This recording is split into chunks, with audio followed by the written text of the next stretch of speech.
ህግ የማስከበር ዘመቻ ላይ የህወሓት ባለስልጣን ጉዳቸው ሲፈጥ ታደሰ ወረደ አንዱ ስለነበር በጦርነቱ ላይ ህይወቱ ሊያልፍ ችሏል። እሷም ይህንን በማየት አልመለስም ብላ የነበረ ቢሆንም ነፃነቷን እንዳገኘች በጎልደን ኢንተርቴይንመንት አማካኝነት ለአድናቂዎቿ ነጠላ ዜማን በቅርቡ ለቃለች። ነው ካንቺ አይነት ሴት የሚወልዱ የተከበረ ነው። እኛ ልጁ አሁን አመርምረዋለን በቃ ምናምን አለች።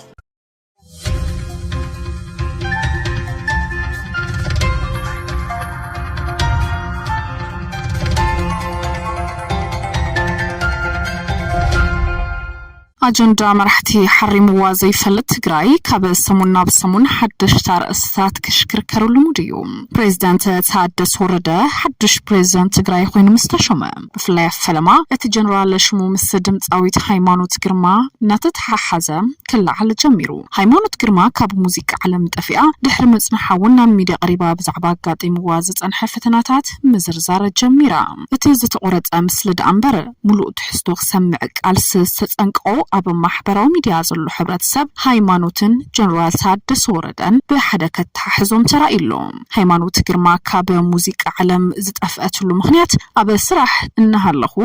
እታ ቡና ክሰተይላ ዝቐመጥ ኩላ ፍንጃል ተሰቢራ ዓይኒ ክትሓርመን ንኽኢላ በዚ ምኽንያት ድማ ንውሕ ዝበለ ግዜ ኣብ ሕክምና ጸኒሓ እዚ ዘይተዛረብ ኩሉ ምኽንያት እውን ንውላደይ ክብል ይኽትብል ንምንታይ ከም ዝጠፍአት ተዛረበ ሽምን ሽም ታደሰ ወረደ ኾነ ንዑዝ መሰለ ታሪክ ዘይተዛረበት ድምጻዊት ታደሰ ወረደ አቀጥቂጥዋ አሕሪድዋ አይናኽቱ ጋት ሰጊራ ዝብል ናይ ዩቲዩባት ውዕውዕ ተጀሚሩ መሰረቱ እንታይ ምዃኑ ዘይተፈልጠ እዞም ዘረባታት ድማ ናይ ሓሶት ትንታነታት ክስምዑ ጸኒሖም ሃይማኖት ግርማን ታደሰ ወረደን እታ ድምጻዊት ኣብ ዘይተዛረበቶ ከምዚላና ተባህለት ወለደ ዝመስሉ ትንታነታት ተሰሚዖም እዚ አጀንዳ ሕዚ ዝጀመረ ዘይኮነስ ቅድሚ 4 ዓመታት ትግራይ ኣብ ኩናት ኣብ ዝነበረት ልዋን ነቲ ኩናት ዝመርሑ ዝነበሩ ጀነራላት ሽሞም ንምጽላም ሰርሑ ዜናታት ዝነበሩ እንትኾኑ ታደሰ ወረደ ኣብ ልዕሊ ሃይማኖት በደል ፈጺሙ በዚ ምኽንያት ድማ ካብ ሙዚቃ ዓለም ጠፊኡ ታደሰ ወረደ ድማ ኣብ ኩናት እዋን ከም ዝሞተ ተረጋጊጹ ሃይማኖት እውን መዘከርታ ነቲ ጀነራል ድማ ደርፊ ደሪፋትሉ ዝብሉ ፍሽኽታ ዘለዕሉ ሓበሬታታት እውን ነይሮም ብርግጽ ኣብ ዩቲዩባት ዝለዓሉ ዝነበሩ ሃይማኖት ግርማን ታደሰ ወረደን እናተለዓሉ ዝስርሑ ትንታነታት እውን እንትኾነ ሙሉእ ዝሰምዖም ኣካል ዘይነበረን ትኸውን እንታይ ክበሃል ተደሊኡ ዝብል አጀንዳ ከይተለዓለን ከይተሰምዐን እውን ሰሙናዊ አጀንዳ ኮይኑ ጸኒሑ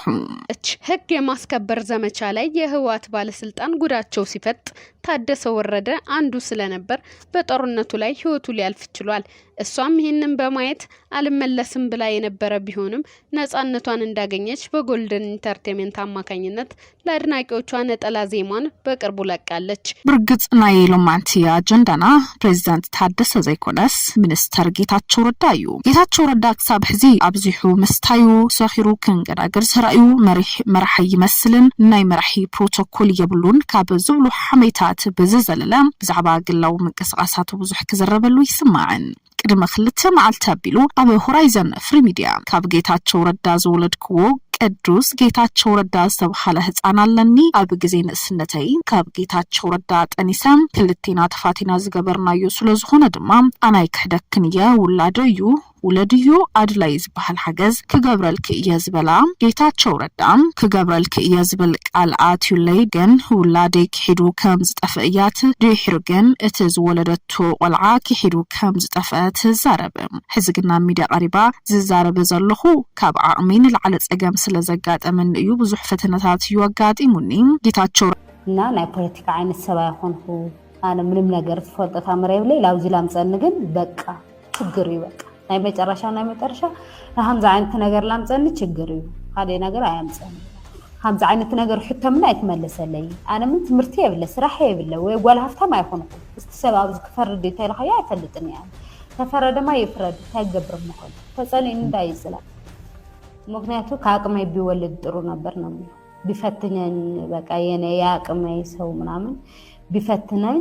ማለት ማንንም ሰብ ከደሃ ወለሽ ማንንም ሰብ ይረዳሻል ከእንደዛ አይነት ሰው ወልደሽ ግን ማን ይረዳሻል ማንንም ሰው ባይኖርሽ እኔ ካፍታ መውለድ በጣም ነው ማስተላ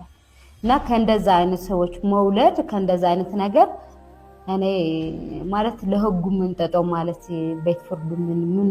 ምኑ በጣም ነው ማስጠላ ከደሃ ብርግጽ ተዝበለቶ ሐቂ ይኹን ሓሶት ዝተፈልጠ ነገር ዘይለኳ ተኾነ ሕዝን ምንታይ ከም ዝኽበሃል ተደልዩ ንምንታይ ከ ናብቲ ቀንዲ ጌታቸው ረዳ ሓኒቁ ዝሓዞ ሚድያ ሆራይዘን ፍሪ ሚድያ ክትቀርብ ተደልዩ እታ በዓለይ ክሳብ ሕዚ ጽፍሪ ወሊደ ዓቤት ብል ዘላኻ ከም ዝምባላ ካብ ጌታቸው ረዳ ክትረኽቦ ትኽእል ኣወንታው ምላሽ ኩሉ ይኽእል ዶ ዝብል ሕቶውን አልዒሉ ጌታቸው ረዳ ክሳብ ሕዚ ኣብዚ ዛዕባ ጠሚቱ ዝኾነ ሓሳብ ዘይሃበን ትኸውን ብርክት ዝበሉ ኣወንታውን አሉታውን ምላሻት ይወሃቡልሎም እዚ አጀንዳ ግላዊ ህይወት ጌታቸው ረዳ ኳን ተኾነ በዓል ስልጣን ምስቱ ምዃኑ ድማ እቲ ዝበሃል ዘሎ እንተገይርዎ ብሕጋዊ መንገዲ ከም ክኸይድ ይኽእል ዝብልውን ናብ ሕጊ ከም ዘምርሕውን ዝእንፍቱ ኣለዉ ዝሓለፈ ወርሕታት ማሕበራዊ ሚድያ ጽምዋ ዝበልዑ ኮይኑ ይጸንሐን ካብ እከለ ጠኒሰ ወሊደ ናይ እከለ ጓሉ እየ ዝብሉና ተባሃሉ ናብ ሚድያ ዝቐርቡ ውሕዳት ኣይኮኑን ብዙሓት ሳሪሓ ማሪሓ ዓብሊሉ ኣብ ዘለሉ ሰዓት እውን ውሽጣዊ ሚስጥራቶም ናብ ሚድያና ተደራጉሑ ሰሙናዊ አጀንዳታት ከም ምዃኑ ጣይ ዝተርኣይ ለውጡ የለን ፍትሒ ኣብ ማሕበራዊ ሚድያ እዩ ዝርከብ ዝተባሃለ ይመስል እውን ፍትሒ ተነፊግና ኢና ሞ ህዝበይ ስምዑልና ዝብሉውን ውሕዳት ኣይኮኑን ኣብዚ ዝበሃል ዘሎ ዛዕባ ናብ 130 ሽሕ ተኸተልቲ ዘለዎ ነጣፍ ማሕበራዊ ሚድያ ዝኾነ መዘክር ኣባድ ዘሞ ቅድሚ ሰሙና ኣቢሉ ዝጽሓፎ ጽሑፍ ቃል ብቃል ከምዚ ይብል እዚ ኩሉ ተጽሕፍ ናይ ውልቀ ጉዳያት ወላ እንታይ ፈለጥክዎም ፈጺማ ይጽሕፍን ከምኡ ምግባር ፖለቲካ ይቃለስ ኣለኹ እንታይ ኮነ ሰባት የጸልም ኣለኹ እዩ ዝበሃል ከም እዋላን ተበልኩ ግን እቶም ውልቀ ጉዳያቶም ከልዕለሎም የብለይን ትብሎም ሰባት ናብ ዘይኸውን መስመር ኣትዮም ጥሒሶም ትርኢ ከምኡ ምስራኻ እንታይ ከኣትዩኒ ኢልካ ድማ ነታ ናይ ባዕሎም መድሓኒት ዶ ከጥዕሞም ኢልካ ትሓስብ ግን ድማ ኖ ኣይገብሮን ንሳቶም እንተዓበዱስ ንዓይውን ክመላልኡን ኣለዎም ማለት ግን ኣይኮነን እቲ ታሪክ ኣብ ምኾን እዩ ዝጅምር ሓንቲ ቆልዓ ዝሓዘት ሰበይቲ ኣብ እንዳ ኣባዲ ሞገስ ዝበሃል ሰብኣይ ስርሑ ኸይዳ ሓደ ዘመዶም ቆልዓ ኣውሊድዋ ጠፊኡ ትብሎም ስልኪ ስለ ዘይነበረ ድማ ብትዕፅዋ ግዜ ናብ መን ከም ዝኸዱ ይጨንቆም እታ ሰበይቲ እውን ተሕዝኖም ቆልዓ ሒሙን እያ ትብል ዘላ ናብ መቐለ ቆልዓ ክትሕከም ጸጊሙን ስለ ትብል ዘላ መሳፈሪ ሂብዋ ይፈላለዩ እቲ ታሪክ ናብ መቐለ ይኸይድ ሓንቲ ቆልዓ ዝሓዘት ሰበይቲ ናብ እንዳ ሃለቃ ሞገስ ከይዳ ካብ ሓውኩም ወሊደስ ጠፊኡኒ ትብሎም በዓልቲ ገዝኦም ናሃለቃ ሞገስ ምሳሕ ቀሪበን እንዳዋቅዓና ሃለዋ ድማ ከም አጋጣሚት ሓውም ካብ ምኾኒ ደበኽ ይብል ርኢ ምሳበላ ደንጊጹ እንታይ ትገብራላ ኣብዚ ኢሉ ድማ ይሓትት ካባኻ ወሊዳ እያ ትብለና ይባል ኣባድ ሞገስ ንዓይኮ ካብቲ ዘመድና ወሊደ ኢላትኒ ኣብ ምኾኒ ድማ መሳፈሪ ሂበያ ትፈላሊና ይብል ኩሉ ኣብኡ ዝነበረ ድማ መጭበርበሬት ምዃና ተረዲኡ ካብ ገዛ ይባረርዋ እቲ ታሪክ ግን ኣይተወደአን እታ ሰበይቲ ካብ ወዲ መሓሪተን መርስማይ ዝኾነ ኣቤል ወሊደን ናብለት ናብ ዝፍለጡ ሰባት እናኸደት ሽም እንዳጥፍአት ቅርሺ ምቕባል ትጅምር ካብ ብዙሓት ሰባት ካብ ዳኛቸው ቢጅኣይ ቢራ ወሊደም ኩሎም ዝበሃሉ ዘለው ሰባት ኣሽንኳይዶ ክወልዱ ተራይቡና ይፈልጡን ኣብዚ ግን ሓደ ነገር ይፍጠር እቶም ቤት ጽሕፈት ሕወሓት ይረኽብዋሞ ብፍላይ ድማ ሞንጆሪኖ ብፉሊ እንዳረኸበት ብዙሕ ነገራት ትዛረባ ኣብዚ እዩ ተወግዒ ናብ ፖለቲካ ዝተቀየረ ኸይብል ዝፈጽሙ ክኸውን ኣይከኣለን ካብ ጌታቸው ረዳ ዓሚጹ ንወሊደስ ምስ ወለድኩ ምሕጋዝ ኣብኒ ምባል ትጅምር እንተተብራህረ ድማ ናይ ገዛ ሰራሕተኛኡ ከም ዝነበረት ያ ትዛረብ ናብ ብዙሕ ቦታታት እናኸደት ነዛ ታሪክ ትነጽሓ ገሊኦም ፎቶውት ጌታቸው ረዳ ድማ ሽሙ ኸይጠፍ ኢሎም ቅርሺ ማህቢም ጀሚሮም ቅርሺ ንኽትቀበል ግን ኣይነበረን እቲ ዕላማ እናይ ፈትለ ወርቅ ናይ ጌታቸው ሽም ንኽጽለም እዩ ስራሕ ዝነበረ ናብ ሚድያታት እውን ክትከይር ተገብረ እቲ ጉዳይ ንኸይጥርጣር ተን ሚድያታት ካብኦም ርሕቕ ዝበላ ሚድያታት ክኸውን ተወሰነ ዝኸድዎን ሚድያታት ግን ኣይ ኣምንዎንን ነታሪክ እውን ካልእሲ ትረፍ ናብ ኣዲስ ቲቪ ንኽትከይር ተገብረ ንሳቶም እውን ኣይተቐበሉን ነዚ ታሪኻት ገሊኦም ሚድያታት ነቲ መደብ ሰሪሖም ንባዕሎም ሒዞም ጸኒሖም ኣለዉ ክሳብ ሕዚ ኣብ ማእኸል ግን ሓደ ነገር ተፈጢሩ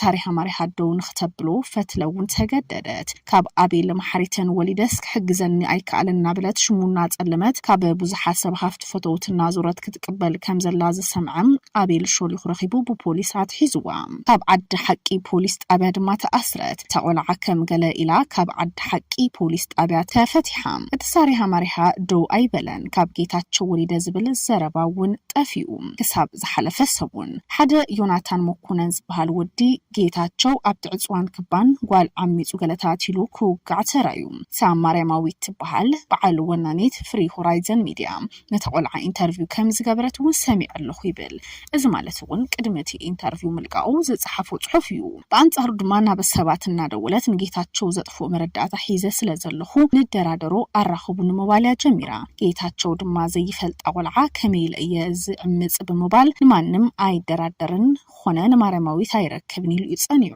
እቲ ጉዳይ ካብ ፈትለወርቅ ናብ ዮናታንን ማርያማዊትን ሓሊፉ ግን ድማ ብሐቅውን መሰከፊ ንምንታይ ሒዚ ሂባቶም ድሕሪ ዝኹሉ ግዜ እንትብል ግን ናይ ተስፋ ምቁራጽ ምልክት ገይረ ዝርኦም ሓደ ቆልዓ ግን ሸውዓተ አቦ ክህልዋ ይኽእልን ይብል ነጣፍ ማሕበራዊ ሚድያ መዘክር አባዲ ዝጽሑፍ ዝጽሓፎ ቅድሚ ሰሙና አቢሉ እቲ ኢንተርቪው ቅድሚ ሙዝዑ ቅድሚ ሰሙና አቢሉ ዝጽሓፎ ጽሑፍ እንትኸውን ግን ድማ መዘክር ዝተዛረቦ ሓቅነቱ ዘረጋግጽ እኳ ተዘይኮነ ግን ብዙሕ ክርክር ዘልዕል ዘሎ እዩ ድሕሪ ስልጣኖም ሳሪሃ ማሪሃ ዝኽተሎም ዘሎ መራሕቲ ኾነ ኣብ ሓላፍነት ዘለው ኣካላት መዓልታዊ ኣጀንዳ እውን ናኾኑ ዝርከቡ እዮም ጌታቸው ረዳ ነተ ዝበሃል ዘሎ ነገር ውዒሉ ዋይ ዋዕሉን ዝብል ሓቅነቱ ብዝምልከት ክሳብ ሕዚ ዝበለው ነገር ዘይለኳ እንትኾነ ድሕሪ ስልጣኖም ሳሪሃ ማሪሃ ዝኽተሎም ዘሎ መራሕቲ ኾነ ኣብ ሓላፍነት ዘለው ኣካላት መዓልታዊ ኣጀንዳታት ናኾኑ ዝርከቡ እዮም ጀነራል ታደሰ ወረደ ናብ ስልጣን እንትመጽእ ታደሰ ወረደ ምስ ሃይማኖት ግርማ ዝነበሩ ርክባት አትሌት ገለቴ ቡርቃ ምስ በዓል ገዛ ዘጋጠመ ሓጎጽ ጎጽ ኣብ ሚድያ ወጽኦም ዘሕለፍዎ ንስኻ ዝብል ፉክክር ሰይፉ ፋንታሁን አቦ እዩ ቀደም ዝወለደን ክትብል አራኸቡን ዝብለት መንእሰይ ሕዚ ድማ ጌታቸው ረዳ ወሊዱ ጠሊሙን ትብል ዘላዛ ጎርዞም አጀንዳ ዝሰሙን ዞን ኮይኖም ኣለው ራራ ሚድያ ጥበብ ይመርሕ